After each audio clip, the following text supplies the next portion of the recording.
I'm happy to have my next guest join us. She is a super talented artist from London, England. It is Arlo Parks.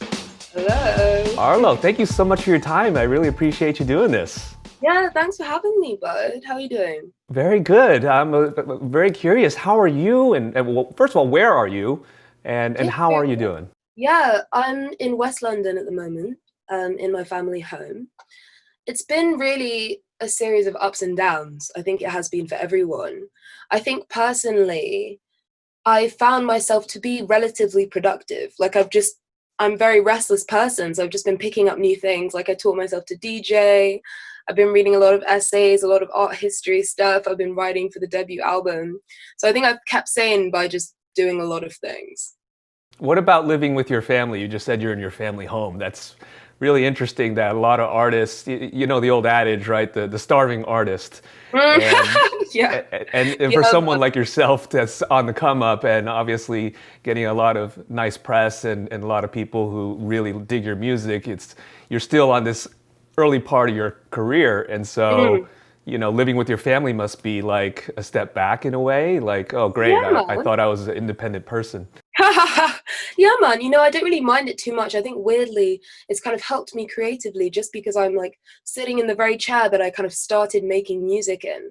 And I think I've kind of gone back to that more kind of playful experimental stage that I was at when, nobody was listening to what I was doing, so I could do what I wanted.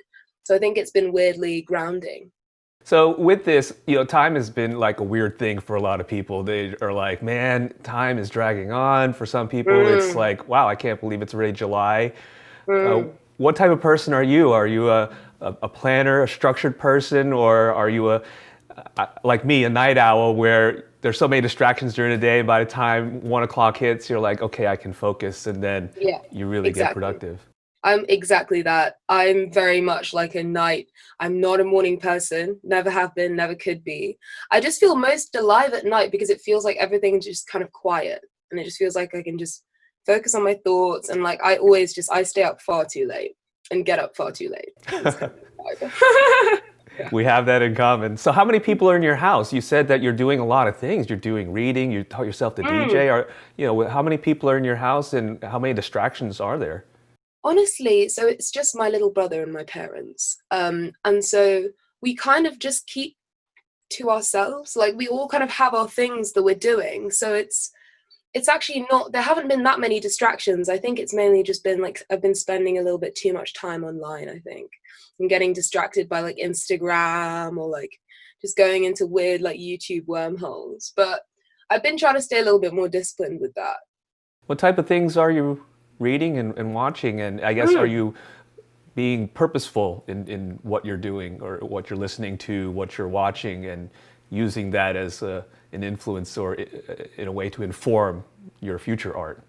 Yeah, I mean, so what I did actually, as soon as lockdown struck, I was like, okay, I need to listen to some albums. So I asked loads of artists that I know, just people whose taste I respect about like what their kind of top albums of all time were.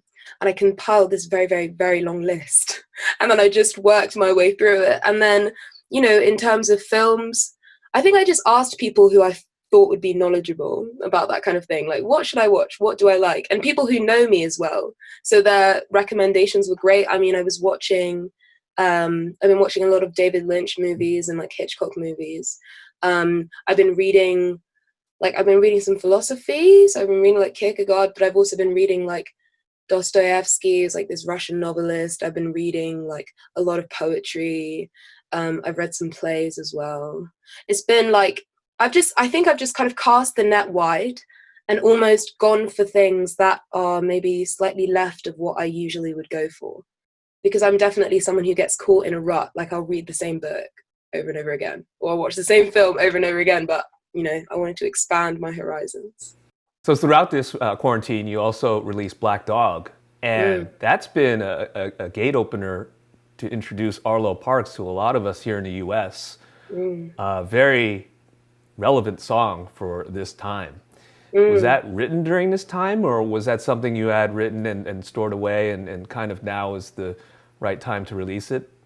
Well, honestly, it was so I'd written it almost a year ago, and we had decided ages ago that we were just going to release it in was it April? Oh, I'm losing my sense of time. But we were going to release it then, and obviously Corona, we weren't really aware of that, and then it just kind of happened to land during this time where a lot of people were relating to these feelings of like feeling low and feeling kind of out of control and sad.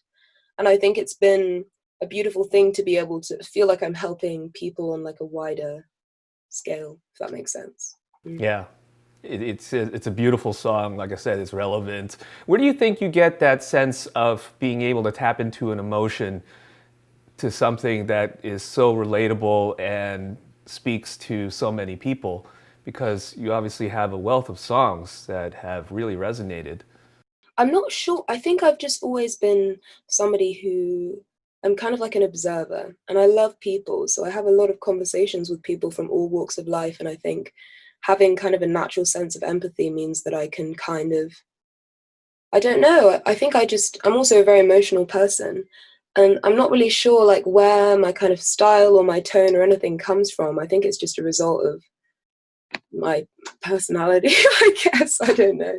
Well, I guess it could be drawn from your family life, right? Do you Mm. think that, or are your parents, or someone in your family, led by example in terms of, during a holiday season and being more charitable, volunteering and things like that? Mhm. Yeah, I mean, I have like my family members like volunteer all the time, and that's interesting. Yeah, I mean, I guess I just never, there's nobody that I can pinpoint as being like, oh, I must have got that from there.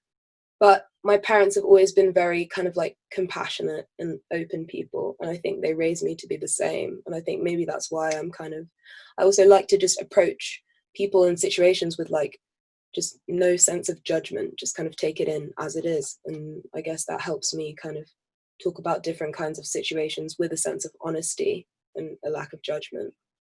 You talked about DJing and picking that up during quarantine, and a lot of your songs are somewhat mellow, right? I'm sure people have done Hmm. some remixes and obviously put a beat to it and things like that. So, how do you think this is all going to come about when you release future material?